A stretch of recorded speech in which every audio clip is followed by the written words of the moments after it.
अबू हुरैरा रजी अल्लाह तआला से रिवायत है, आपने एक शख्स को कुल हो अल्लाहु अहद पढ़ते सुना, फरमाया वाजिब हो गई। मैंने दरियाफ्त किया, हुजूर क्या वाजिब हो गई? फरमाया जन्नत। मैंने चाहा कि उस शख्स को जाकर खुशखबरी सुनाऊं, लेकिन मुझे अंदेशा हुआ कहीं हुजूर के साथ सुबह का खाना ना रह जाए। और फिर आपने फरमाया जो 50 बार सूरत कुल हुवल्लाह पढ़े उसके गुनाह बख्शे गए। और एक और रिवायत में है कि क़यामत के रोज मुनादी पुकारेगा, सुनते हो, जो रहमान का बदाखान हो वो खड़ा हो जाए। एक मुनादी कहेगा, ओ लोगों सुनते हो? लोग कहेंगे क्या?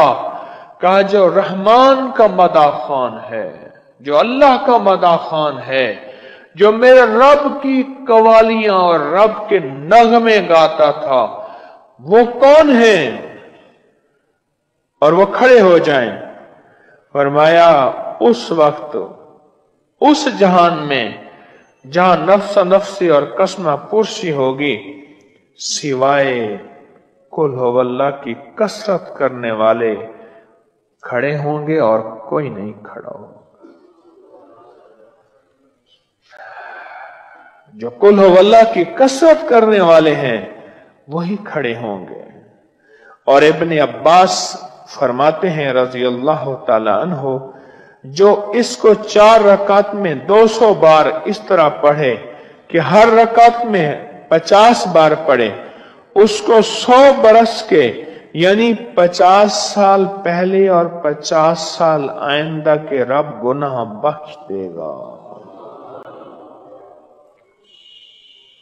4 रकात ऐसी पढ़े कि हर रकात में सूरत फातिहा के बाद 50-50 बार पढ़े, अल्लाह 100 बरस के गुनाह, 100 बरस के